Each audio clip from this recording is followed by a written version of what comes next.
25 de agosto. Começa agora o programa Hora e a Vez da Pequena Empresa. Confira no programa de hoje. O advogado Piraci Oliveira analisando mais um importante item da reforma trabalhista, a demissão e recontratação de colaboradores. O professor Edmundo Medeiros falando sobre as medidas que vêm sendo adotadas pelo governo para agilizar a cobrança dos débitos tributários, além de muita informação. E nesta semana o presidente do Simp, Joseph Cury, recebe o especialista em direito do consumidor, Arthur Rolo. Estamos no ar.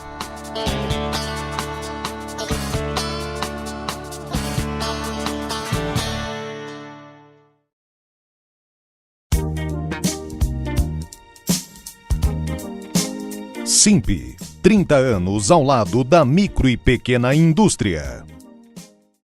Olá! 10 meses de reforma trabalhista, 10 meses de uma nova CLT. Muito bem, consolidado o entendimento acerca das novas regras, chamo a atenção nesse programa para um assunto bastante relevante e que tem surgido, que tem originado muitas questões, que é a possibilidade de demissão e de recontratação de colaboradores num regime de contrato intermitente, ou MEI, ou PJ. Vamos a elas. Muito bem.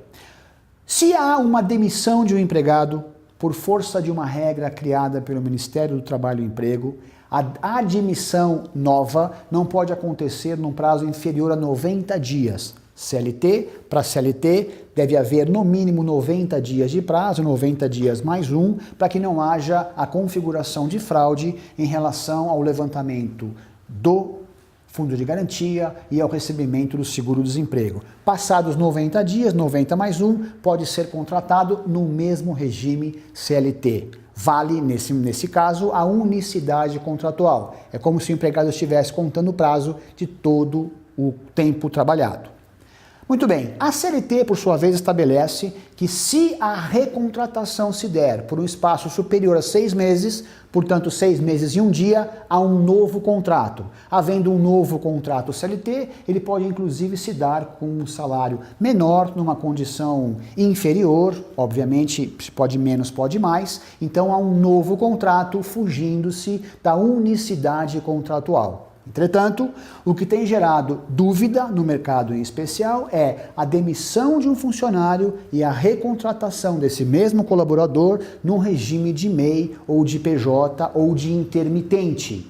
Para esses casos, a quarentena a ser observada é de 18 meses. Demitido um funcionário, desligado um funcionário, ele não pode vir a ser recontratado num regime jurídico diferente, intermitente, MEI ou PJ, num prazo inferior a 18 meses. Se houver essa contratação nesse prazo, inferior a 1 ano e meio, haverá a presunção de irregularidade administrativa, que pode gerar multa, civil, pode gerar uma indenização trabalhista e mesmo até de ordem criminal, por infração às normas que estabelecem a ordem do trabalho. Portanto, 3 são os prazos em resumo: 90 dias mais um para que não haja fraude do fundo de garantia, 6 meses para que haja outro contrato de trabalho ou 18 meses se a configuração se der como pessoa jurídica ou no contrato intermitente. Essas são as regras que vigem hoje em dia e as regras que o mercado está aprendendo a operacionalizar. No próximo programa, voltaremos com esse tema numa outra vertente. Até lá.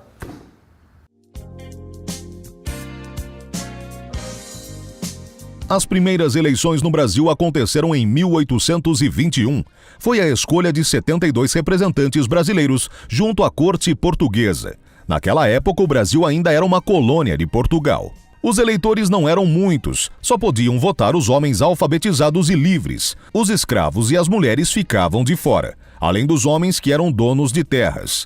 Um ano depois, em 1822, foi proclamada a independência do Brasil. Assim, o imperador Dom Pedro I mandou fazer a primeira legislação eleitoral brasileira. Essa, você sabia?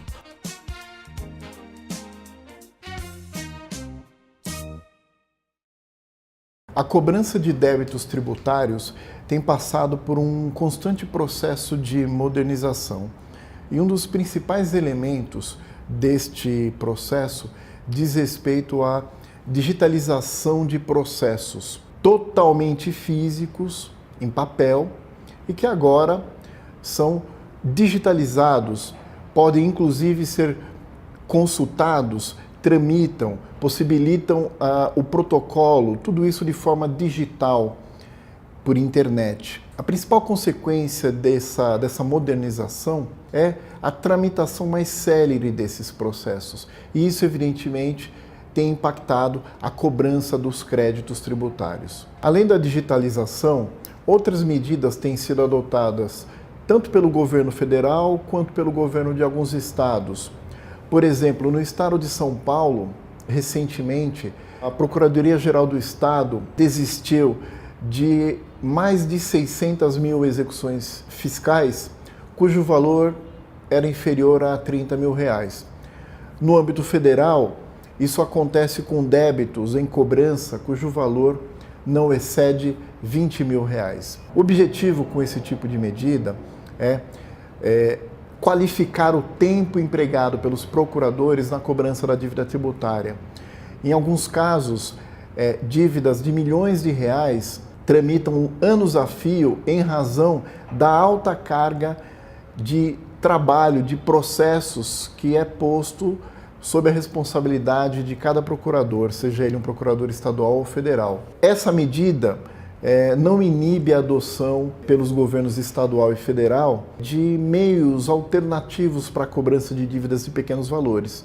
É por essa razão que tem crescido o número de dívidas protestadas, tanto no âmbito estadual quanto no âmbito federal. Adotar esse tipo de medida, os governos estadual, federal e até mesmo municipal atingem diretamente o crédito que o contribuinte devedor possui no mercado, na medida em que valores até pequenos, são levados a conhecimento público por meio dos protestos ou do apontamento em órgãos de crédito como o próprio Serasa. Sendo assim, as empresas devem estar atentas a essa dupla realidade. Por um lado, a possibilidade de que cobrança de dívidas tributárias ganhe maior celeridade. Por outro lado, dívidas que eventualmente não estejam sendo cobradas sejam levadas a protesto. E isso vem ocorrendo em todas as esferas, nas esferas estadual, municipal e federal.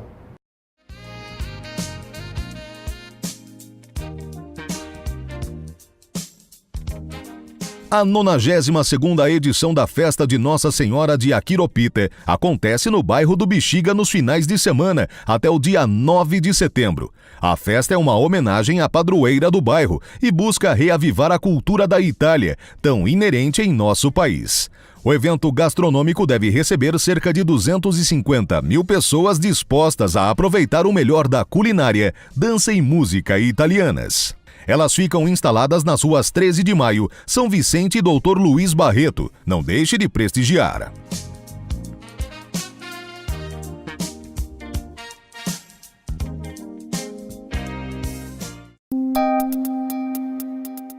Entrevista da semana. Você sabia que você é sempre consumidor? Tudo que você compra, você vende, você tem o direito da legislação de defesa do consumidor. Exatamente para falar sobre isso, o nosso convidado de hoje é o professor Dr. Arthur Rolo, que foi secretário nacional do consumidor, um órgão vinculado ao Ministério da Justiça. É um prazer tê-lo conosco. O prazer é todo meu, Cury. Nos explica um pouquinho o que você fazia lá. Bom, a Secretaria Nacional do Consumidor, Cury, é o órgão no âmbito nacional encarregado da Política Nacional das Relações de Consumo. O que é essa Política Nacional das Relações de Consumo? Conjunto de ações que o Estado vai desenvolver para proteger o consumidor nas relações de consumo. A relação de consumo é uma relação desigual. O fornecedor dita as regras do jogo e o consumidor ou aceita essas regras ou deixa de atender uma necessidade sua. Então, o Código brasileiro é um código de defesa do consumidor e a gente tem órgãos aqui no Brasil encarregados da defesa do Consumidor. Essa secretaria, ela articula o trabalho dos PROCONs. Todo mundo conhece o PROCON e a Secretaria Nacional é menos conhecida, mas ela articula o trabalho dos PROCONs no âmbito do Brasil. Todos os programas do PROCON estavam subordinados à sua gestão na secretaria, a nível de macropolíticas. Na verdade, tem uma divisão de atribuições, né? Todos os órgãos de defesa do consumidor, cada qual tem a sua atribuição nos seus âmbitos territoriais. Então, a gente tem, por exemplo, PROCON municipal. No âmbito do município, o PROCON municipal ele tem o que a gente chama de poder de polícia, aquele poder de fiscalização. No âmbito estadual, nós temos os PROCONs também fiscalizam o Estado. Quando a questão é de âmbito nacional, ou abrange vários estados, aí entra a Secretaria Nacional do Consumidor, que tem um órgão que é o Departamento de Proteção e Defesa do Consumidor. Bem, lá com certeza o tema telefonia estava em pauta. Com certeza, dos mais reclamados, isso há anos, né? Se a gente olhar aquele cadastro de reclamações fundamentadas, que são as reclamações feitas anualmente pelos consumidores, a gente vai ver que, geralmente, telefonia está em primeiro lugar, né? Banco é bastante reclamado, embora os bancos hoje eles tenham uma autorregulação que tenha melhorado muito a questão dos bancos, mas aqui no Brasil ainda nós temos a taxa de juros mais alta do mundo, né? O spread bancário brasileiro é o mais alto do mundo. Então, banco é um serviço ainda bastante reclamado. Aí nós temos energia elétrica, concessionárias de água, né? E temos também internet, esses serviços regulados no geral, plano de saúde, empresas aéreas, empresas de transporte terrestre, todos esses serviços regulados, o próprio Estado ele é o que mais enseja reclamações nesses serviços regulados. Infelizmente, esses serviços regulados são serviços que são importantes para a população e por isso eles são serviços públicos. Eles deveriam primar pela excelência, mas infelizmente não é o que a gente vê na prática. Vamos explicitar um pouquinho, só para que todos que estão conosco possam entender a profundidade disso. Vamos começar com o sigilo das informações. Existe sigilo de informação hoje? Na verdade, hoje o Brasil ainda é um país que não tem uma lei de proteção de dados, né? A gente agora teve recentemente na Europa o regulamento de proteção de dados, que é um dos regulamentos mais modernos do mundo, e a gente estava aqui tentando aprovar uma legislação que finalmente, recentemente foi aprovada. Até hoje a gente não tem a sanção do presidente Temer e teve lá um problema na tramitação, porque o texto, quando ele saiu da Câmara e foi para o Senado, ele tinha que ser aprovado daquela forma. E ele teve uma pequena modificação. Então, provavelmente vai ter que voltar para a Câmara. Talvez o presidente Temer não sancione esse texto e volte para a Câmara. Mas, finalmente, depois de muito tempo e de outros países de menor importância mundial terem suas leis de proteção de dados, finalmente o Brasil vai ter uma lei de proteção de dados. E essa questão dos dados aí, a gente não faz ideia, né? Mas hoje em dia todo mundo tem um smartphone, baixa um aplicativo no smartphone, quase ninguém lê aquela política de dados, de adesão. Normalmente, quando o aplicativo é gratuito, ele não é gratuito. Você, em troca daquele aplicativo, daquele joguinho, você abre mão da sua privacidade, abre mão dos seus dados. Ali, por mecanismos do próprio celular, normalmente conjugado com o Facebook, com algum buscador, a publicidade vai começar a ser direcionada para você. Em troca da utilização daquele aplicativo, você vai permitir receber publicidade que vai ser direcionada conforme o seu perfil de usuário. E hoje, onde a gente vai, as nossas informações estão sendo exploradas. Por exemplo, vai a um prédio. Hoje, para entrar no prédio, tem que colocar lá impressão digital, tem que tirar lá uma foto, tem que colocar lá o RG, o CPF, às vezes. Então, esses dados no condomínio, como é que fica? E se alguém vai lá, às vezes esses dados estão em rede, como é que fica a segurança desses dados? Nenhuma. Então, não tem nenhuma segurança, mas a partir de agora, com essa lei de proteção de dados, até mesmo um condomínio vai ter que tomar cuidado e vai poder ser responsabilizado por vazamento de dados. Hoje a gente sabe que, às vezes, empresas de comércio eletrônico não têm a segurança adequada nos seus dados, deixam esses dados vazar, e aí o que acontece? Rigorosamente nada. Às vezes são dados de cartão de crédito, às vezes a pessoa acaba sendo vítima de um golpe por conta desses dados que vazaram, pode ser explorado por criminosos para invadir a residência da pessoa, tem uma infinidade de dados, e isso sem falar, por exemplo, em farmácias. Hoje, O que acontece nas farmácias hoje? nas farmácias, hoje eu fiz uma experiência, Curi. Eu particularmente eu não gosto de preencher fichinha. Eu conheço o Código de Defesa do Consumidor. Quem viveu o outro lado? Claro, preencha aqui uma fichinha. Eu não preencho fichinha, porque quando se preenche uma fichinha, a gente abre um cadastro. Aí, o que funciona hoje nas farmácias? Você pode aqui se cadastrar para ter direito ao desconto. Aí eu fazia uso de um determinado medicamento, eu não queria me cadastrar, mas aí eu perguntei quanto que sairia esse mesmo medicamento se eu me cadastrar. Ah, não, é metade do preço. Então, o consumidor, para ele pagar o preço justo do medicamento, porque quando ele paga com desconto já tem o lucro ali do fornecedor embutido, para ele pagar o preço justo, ele é obrigado a se cadastrar. Se ele não se cadastra, ele paga o dobro do preço. Então eu me curvei e me cadastrei. Só que a partir do momento que você joga lá o RG, joga lá o CPF para ter o direito ao desconto, eles traçam um perfil seu de consumo. Eles têm exatamente quanto que você adquiriu. Imagina, Curi, ao longo de 12 meses, você comprando medicamento, você comprando cosméticos, dá para a pessoa traçar literalmente um raio-x do seu perfil de consumo. O mesmo remédio se você estiver doente, é isso?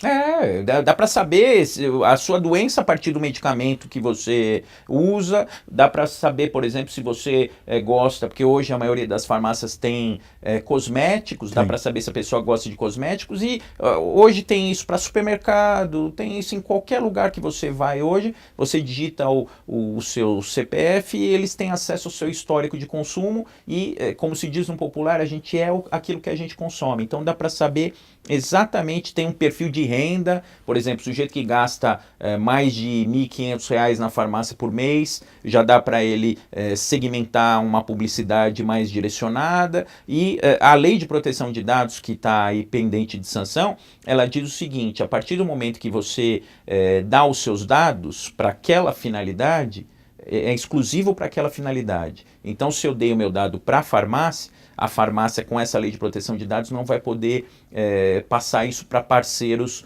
comerciais, e isso vai começar a limitar a atuação e o tratamento e a exploração desses dados. Se e quando for aprovado. Se e quando for aprovada, esperamos que essa aprovação aconteça o mais breve possível, mesmo que tenha que passar de novo pela Câmara, mas que isso seja feito de forma breve, porque a gente hoje está sem proteção nenhuma. Vamos falar um pouquinho desses dados e desses problemas na área de telefonia, ou mesmo na área de energia elétrica, enfim, na área dos bancos, enfim, de uma forma generalizada, sem nenhuma acusação a ninguém, mas apenas constatação de fatos. Quais eram os fatos que mais saltavam à sua vista quando você falava em telefonia, ou quando falava na parte aérea, ou mesmo, me parece que a Operação Carne Fraca também esteve sob sua gestão quando na Secretaria? Lá a Secretaria Nacional do Consumidor acaba abarcando todos os assuntos, né? Quando eu entrei lá, um dos problemas que estava em discussão era justamente a Operação Carne Fraca, e a qualidade e segurança alimentar. A gente, aqui no Brasil, essa minha passagem lá pela Secretaria me deu a certeza disso, a gente tem uma indústria alimentícia muito séria, muito pujante, muito profissional. Mas, por exemplo, uma das questões que estavam lá em discussão era a questão do símbolo dos transgênicos, se tem que ter símbolo para alimentos transgênicos ou não ter. Aquele T, né? É um triângulo amarelo e o T no meio. Se tinha que ter símbolo de transgênicos ou não. Na parte de energia elétrica, qual era o maior problema? Corte, abuso? Qual era a tensão indevida, queima de aparelhos? O que saltava aos olhos? Na parte de energia elétrica, a gente tem uma disparidade muito grande. A gente tem um país de dimensões continentais, então depende de região. Por exemplo, lá no Rio de Janeiro tem um problema muito grande com ligações clandestinas, aquele famoso gato, né? Sim. Aquele gato de energia. Então, o que acontece? A concessionária de energia no Rio, ela já parte do princípio que ela vai ter que trabalhar com um nível de furto de energia muito grande. Então esse custo acaba sendo repassado para os demais consumidores. Não tem jeito de entrar, por exemplo, numa comunidade e cortar a energia e cortar as ligações clandestinas, porque isso é impossível na prática. Então, lá, as concessionárias, elas têm um termo de confissão, elas fazem o consumidor, quando elas constatam uma ligação clandestina de energia, elas fazem o consumidor confessar uma dívida pretérita. Então, o sujeito, para ter a ligação feita de forma correta, ele tem que confessar lá uma dívida de 7, de 8 mil reais. Esse era um problema muito grande no Rio de Janeiro. Aqui no Sudeste tem um problema grande da questão da queima de aparelhos, né? Principalmente aí naquele período de chuvas, um problema muito grande de ligação de aparelho. Tem, no geral, no Brasil, tem um problema de cobranças indevidas. Então, varia de região para região, mas energia elétrica é um serviço demandado, sim, e o grande problema da energia elétrica, por exemplo, a gente tem o site da Secretaria Nacional do Consumidor, que é o www.consumidor.gov.br. Uma coisa que me impressionou nessa minha atuação lá na Secretaria Nacional do Consumidor, que a gente queria fazer com que as concessionárias de energia viessem para esse site para resolver os problemas dos consumidores, e elas infelizmente não vieram. Ou seja, existe um conflito entre as secretarias e as agências reguladoras. Tem um conflito entre as secretarias e as agências reguladoras, porque cada agência reguladora quer ter o seu próprio site de reclamação, e tem o conflito das concessionárias com as agências reguladoras também, porque elas não querem aderir à plataforma oficial do governo federal, que é o consumidor.gov.br.